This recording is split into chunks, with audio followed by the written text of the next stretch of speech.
Have you ever found yourself playing a game that you're not really enjoying? I've been there. I've been there for a long time. It's almost like being locked into a loop of playing games that I don't really love. I was just kind of doing it just to stay up to date, playing the new event, doing it because friends were playing it. And that's not bad, but so much of modern gaming and honestly so much of modern life and modern technology has a way of trapping us in cycles. And these cycles honestly just turn into mindless consumption. Endless live service games are out there. There are so many repetitive grinds, AAA games that promise the world, but do they? Do they really deliver that fun? I've been thinking lately about just simple solutions to this. You know, today's gaming landscape has a lot of options, but more often than not, I'm finding plenty of these choices don't always lead to more fun. At least a lot on the AAA side. There is so many cool indie games being made right now, and I just don't want to see others, playing a game and getting stuck in a rut because they're frustrated and burned out, or having this, unspoken obligation that they put on themselves to keep up with the latest trends, especially if you're not enjoying it. I think we've all been there to a certain extent, maybe logging into a game out of habit and not out of joy. I think about it like this: how many people do you know that immediately grab their phone and go to a social media platform and just start scrolling the moment that they're bored? Are they really doing it to seek joy,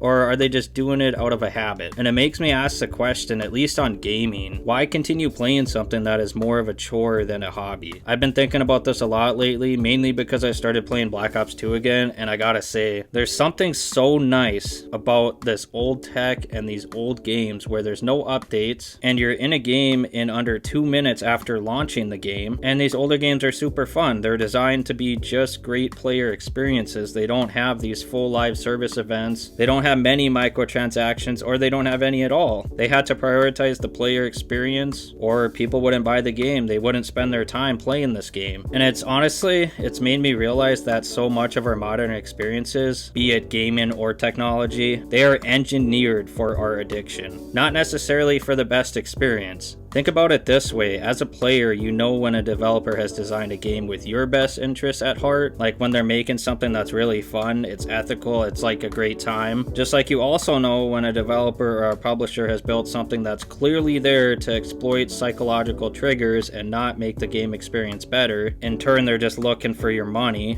The need for rewards, the fear of missing out, the lure of infinite progression. When used well, with putting the player first, it can be great. There are games that exist, Call of Duty, that are designed to squeeze the lemon, which is the player, for every single ounce of monetization that they can. It's time to break away from this cycle. If a game isn't bringing you joy, it feels more like work than play. Take a break. Life is way too short to spend it on games or content or experiences that you aren't enjoying. There are some really great modern games, and if you enjoy them, play it. That's fantastic. But I'm really trying to emphasize something that I feel like is critical and that I've discovered this year: the joy of playing a game for purely the experience without worrying about the next big update or what everybody else is doing online or what everybody else thinks about it. Now old games and consoles, and especially the indie space, offer this in spades. They remind us that gaming used to be about the game itself, and if you enjoyed it, not trying to keep up with the live service roadmap. Good example of that's like Pal World or Call of Duty. And look, it can be really tough. The modern tech, the modern gaming overload is overwhelming. Honestly, if you're caught up in multiple of the latest trends, whether it's the new battle pass, a limited time event, or just trying to stay current, it's easy to forget why you started gaming in the first place. Most of this big live service multiplayer games don't want you to play other stuff. They don't want you to leave room for a break to try other games, so trying to stay current is exhausting. It's almost like trying to stay up to date with all the live stuff and completing the battle passes that in of itself is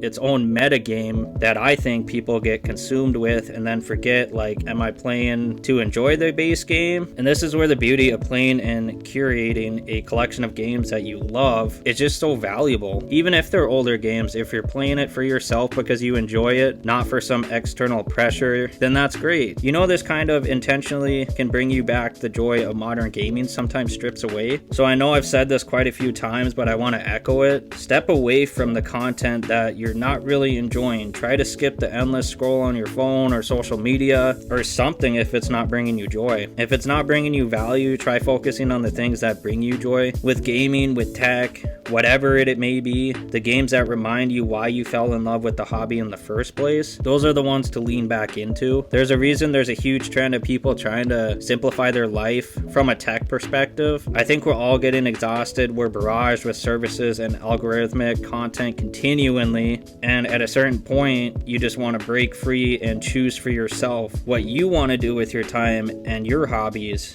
not to be told by some machine driven algorithm that's going to choose what you are going to play, when you will play it, because it equals the most amount of money or ad revenue or whatever it may be. Thanks everybody for watching. I would love to know your thoughts on all this. Peace out.